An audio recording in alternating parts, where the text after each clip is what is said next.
नमस्कार, स्वागत है आपका बिहार समाचार में। बिहार वालों के लिए सरकार ने आज कई बड़ी घोषणाएं कर दी है। तेजस्वी यादव ने भी बड़े ऐलान कर दिए हैं। तो वहीं नीतीश कुमार जी ने 1 करोड़ सरकारी नौकरी देने का वादा किया, साथ ही कई योजनाओं की शुरुआत की। तो आज की प्रमुख खबरों पर बात करेंगे। इससे पहले आपसे एक छोटी सी अनुरोध है, कृपया वीडियो को एक प्यारा सा लाइक अवश्य कर दीजिएगा।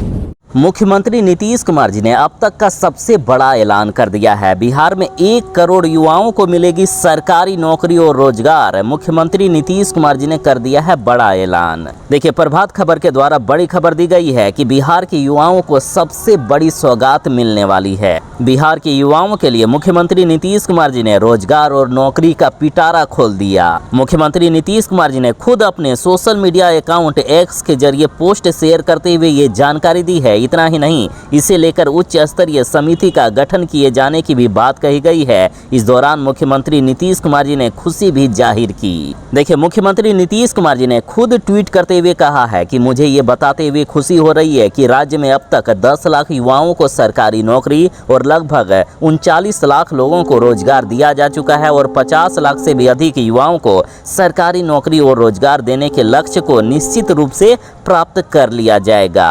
और इसी क्रम में अगले 5 साल में यानी 2025 से 2030 में बिहार में 1 करोड़ युवाओं को सरकारी नौकरी और रोजगार देने का लक्ष्य निर्धारित किया जा रहा है। और इसके लिए निजी विशेषकर औद्योगिक क्षेत्रों में भी नौकरी और रोजगार के नए अवसर सृजित किए जाएंगे और इसे लेकर एक उच्च स्तरीय समिति का गठन किया जा रहा है। इस बार के चुनाव में नीतीश कुमार जी को जीत मिल सके, इसके लिए एक के बाद एक बड़ी घोषणाएं कर रहे हैं। अब 1 करोड़ सरकारी नौकरी और रोजगार नीतीश कुमार जी देंगे। बिहार विधानसभा चुनाव का समय आ रहा है। ऐसे में मुख्यमंत्री नीतीश कुमार जी एक के बाद एक बड़ी घोषणाएं कर रहे हैं। लगातार बिहार वालों को कई बड़ी सौगातें मिल रही है। नीतीश कुमार जी महिलाओं, वृद्धों व युवाओं के वोट बैंक पर सीधा निशाना साध रहे हैं। एक तरफ जहां मुख्यमंत्री नीतीश कुमार जी ने सामाजिक सुरक्षा पेंशन योजना की राशि, यानी बिहार में जो वृद्धा पेंशन की राशि है, दिव्यांगता पेंशन की राशि है, विधवा पेंशन है या अन्य जिस भी प्रकार की पेंशन की राशि है, उसकी राशि 400 रुपये से बढ़ाकर 1100 रुपये कर दिए हैं। और पिछले 10 जुलाई को ये राशि बिहार के 1 करोड़ 11 लाख लोगों के खाते में भेज भी दी गई है। युवाओं के लिए नीतीश सरकार ने बिहार में युवा आयोग का गठन कर दिया है। तेजस्वी यादव ये कह ही रहे थे, तब तक नीतीश कुमार जी ने गठन भी कर दिया। नीतीश कुमार जी ने खुद ट्वीट करते हुए ये जानकारी दी है कि हमारी सरकार बनेगी तो 1 करोड़ सरकारी नौकरी व रोजगार दिया जाएगा। बिहार में बाहर वालों के लिए दरवाजा बंद कर दिया गया है। बिहार में महिलाओं के लिए डोमिसाइल नीति लागू कर दिया गया। बिहार में अभी 1.5 लाख जो बहाली होने वाली है और आने वाली 2 लाख जो सरकारी नौकरी मिलने वाली है, उनमें बिहार के महिलाओं को 35% आरक्षण मिलेगा। यानी महिलाओं के लिए जो आरक्षण लागू किया गया था वो सिर्फ और सिर्फ बिहार की महिलाओं को मिलेगा, दूसरे राज्य की महिलाओं को नहीं मिलेगा।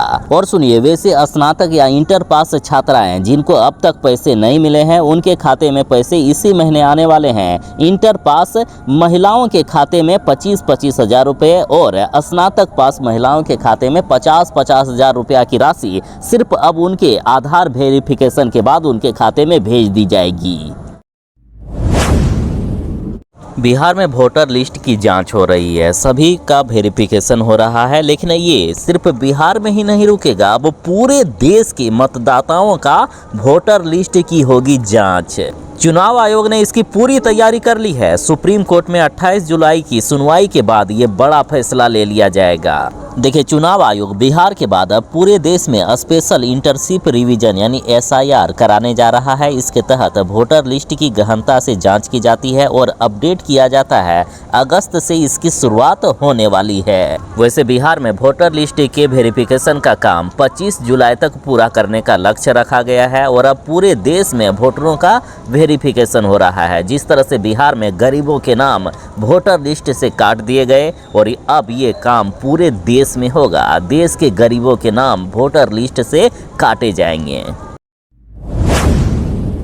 बिहार के युवाओं को सैलरी के अलावा मिलेंगे 15,000 रुपये। सरकार की इस स्कीम के तहत मिलेगा ये लाभ।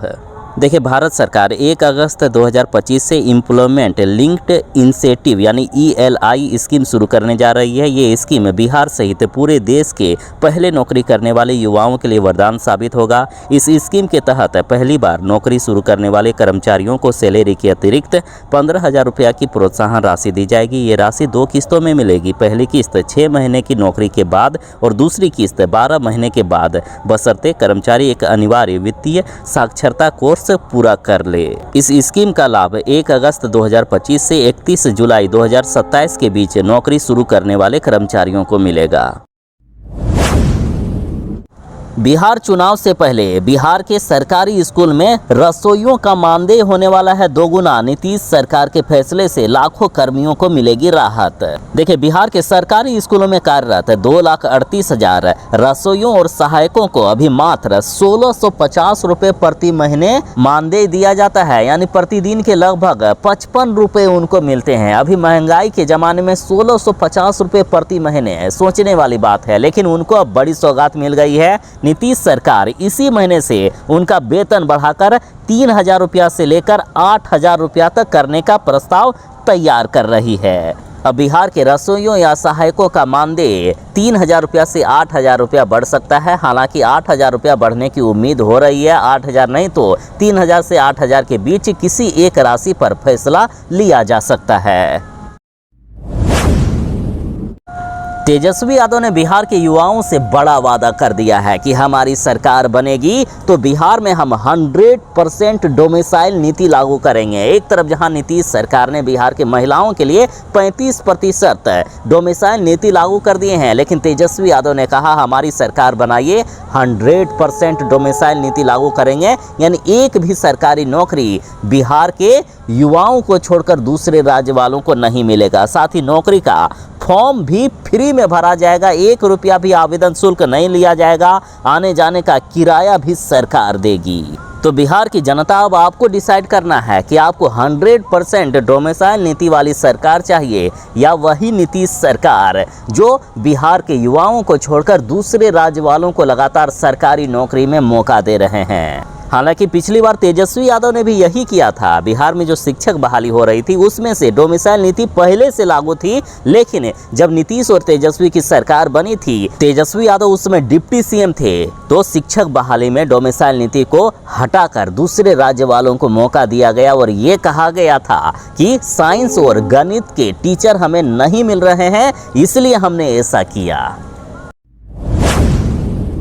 बिहार में अब ऐसे छात्रों के लिए बीपीएससी कोचिंग फ्री में मिलेगी। देखिए, बड़ी खबर है, आवेदन प्रक्रिया शुरू हो चुकी है। बिहार सरकार के अल्पसंख्यक कल्याण विभाग ने 71वीं बिहार लोक सेवा आयोग संयुक्त प्रारंभिक प्रतियोगिता परीक्षा की तैयारी के लिए अल्पसंख्यक समुदाय यानी मुस्लिम, सिख, बौद्ध, जैन, पारसी और ईसाई छात्रों के लिए मुफ्त गैर आवासीय ऑनलाइन कोचिंग की व्यवस्था की है। ये कोचिंग मौलाना मजहरुल हक अरबी एवं फारसी विश्वविद्यालय पटना की देखरेख में हज भवन पटना और अररिया के 2 केंद्रों +2 आवासीय उच्च विद्यालय अररिया और औद्योगिक प्रशिक्षण संस्थान फारबिसगंज में संचालित होगी। आवेदन की अंतिम तिथि अब 12 जुलाई से बढ़ाकर 19 जुलाई तक कर दी गई है।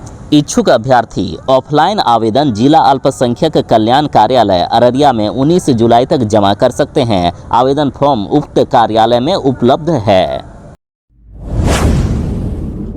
कल हमने आपको खबर सुनाई थी कि बिहार में अब 100 यूनिट बिजली फ्री देगी एनडीए की सरकार। नीतीश कुमार जी ने घोषणा कर दी है कि बिहार में हर एक परिवार को 100 यूनिट बिजली फ्री में मिलेगा, लेकिन ये अखबार में फेक खबर छापी गई थी। देखिए, बिहार में लोगों को नहीं मिलेगी फ्री में 100 यूनिट बिजली, सरकार ने किया खंडन। एक अखबार में छापी गई थी ये भ्रामक खबर। हाँ, चुनाव आते आते भले ही सरकार इसकी घोषणा कर सकती है, क्योंकि तेजस्वी यादव हर दिन यही कहते हैं कि हमारी सरकार बनेगी तो 200 यूनिट बिजली फ्री में मिलेगा। जो तेजस्वी यादव ने घोषणा किए हैं वो नीतीश कुमार जी देने का काम कर रहे हैं। फिलहाल ये घोषणा आधिकारिक तौर पर नहीं हुई है। अखबार में जो खबर छापी गई थी वो झूठी खबर है। फिलहाल ये नहीं मिल रहा है, लेकिन चुनाव के नज़दीक आते आते सरकार इस तरह की घोषणाएं कर सकती है। राहुल गांधी ने कहा है कि मुख्यमंत्री नीतीश कुमार जी अपनी कुर्सी बचाने में व्यस्त हैं और भाजपा के मंत्री कमीशन खाने में व्यस्त हैं। साथ ही राहुल गांधी ने कहा है कि आने वाला विधानसभा चुनाव अब केवल सरकार बदलने के लिए नहीं होगा बल्कि बिहार को बचाने के लिए होगा। राहुल गांधी ने बिहार की कानून व्यवस्था पर गंभीर चिंता जताई और उन्होंने बिहार को क्राइम कैपिटल ऑफ इंडिया करार दिया। राहुल गांधी ने कहा कि हर गली में डर, हर घर में बेचैनी, बेरोजगारी, युवाओं को हत्यारा बना रहा है ये गुंडा राज। सीएम नीतीश कुमार अपनी कुर्सी बचा रहे हैं और भाजपा के मंत्री कमीशन खा रहे हैं। बिहार में हो रही जंगल राज का अंदाजा आप इस खबर से भी लगा सकते हैं। राहुल गांधी ने इस खबर को भी शेयर किया है कि 11 दिन में बिहार में हो गए 31 मर्डर। खून से रंग रही है बिहार की धरती, क्रिमिनल्स के निशाने पर है पटना के कारोबारी। दैनिक भास्कर की ये खबर देखिए कि 10 लाख में पति, 4 लाख में कारोबारी का मर्डर। बिहार में बढ़ रही है कॉन्ट्रैक्ट किलिंग हिस्ट्री, नए लड़कों को किलर बना रहे हैं गैंगस्टर, 150 शूटर हिट लिस्ट में। आखिर तेजस्वी क्या चीज है? लालू यादव का बेटा आखिर क्या चीज है? पिछले विधानसभा चुनाव में अकेले दम पर तेजस्वी यादव ने पूरी एनडीए को दिखा दिए थे। एक तरफ जहां एनडीए के बड़े बड़े महारथी खुद प्रधानमंत्री नरेंद्र मोदी जी चुनाव प्रचार कर रहे थे और दूसरी ओर अकेला तेजस्वी यादव फिर भी राजद को बिहार में सबसे बड़ी पार्टी बना दिए। थोड़ा सा मुख्यमंत्री बनते बनते रह गए थे तेजस्वी यादव और इस बार भी कुछ ऐसा ही दिख रहा है। पटना की दीवारों पर छिड़ गया है पोस्टर वार। एक तरफ जहां एनडीए के पोस्टर में नीतीश कुमार और प्रधानमंत्री नरेंद्र मोदी जी दोनों नजर आ रहे हैं तो दूसरी ओर आरजेडी के पोस्टर में अकेला तेजस्वी यादव। नीतीश मोदी की जोड़ी से अकेले तेजस्वी यादव टक्कर ले रहे हैं। एक तरफ जहां एनडीए की पोस्टर में लिखा जा रहा है नौकरी रोजगार खुशहाल बिहार, फिर से एनडीए सरकार, महिलाओं की जय जयकार, फिर से एनडीए सरकार, तो दूसरी ओर तेजस्वी यादव की पोस्टर में लिखा जा रहा है कुशासन का अंत, बिहार मांगे तुरंत। तेजस्वी यादव के पोस्टर में है कि ये युवा है, युवाओं के दर्द को यही समझेंगे, युवाओं के हक में यही लड़ेंगे। 2025 में जनता की सरकार, जन जन का चहेता तेजस्वी नेता। बिहार में असुरक्षित महसूस कर रहे हैं लालू यादव के बड़े बेटे तेज प्रताप यादव। तेज प्रताप यादव बोले कि मुझे कोई बम से उड़ा सकता है तो कोई मुझे गोली मार सकता है। तेज प्रताप यादव बोले कि बिहार का हर आदमी है असुरक्षित। बिहार की कानून व्यवस्था पर पत्रकारों से बात करते हुए तेज प्रताप यादव ने कहा कि वो अक्सर जनता दरबार लगाते हैं और वहां कोई भी बम फेंक सकता है। इस बातचीत के दौरान तेज प्रताप यादव ने कहा कि अभी क्या हो रहा है, अभी पूरा क्राइम फैला हुआ है। पटना में गोली का खोखा मिल जाता है, वो भी वीआईपी इलाकों में। पुलिस कुछ भी नहीं कर पा रही है। मैं जनता दरबार लगाता हूं, कोई मुझ पर बम फेंक सकता है, कोई मुझे गोली से मार सकता है। हम कहीं भी सुरक्षित नहीं हैं। जब नेता सुरक्षित नहीं है तो आम जनता की क्या स्थिति होती होगी। साथ ही तेज प्रताप यादव ने कहा कि ये सरकार बदलने वाली है। जब तक ये सरकार नहीं बदलेगी बिहार में कानून व्यवस्था ठीक नहीं होगा।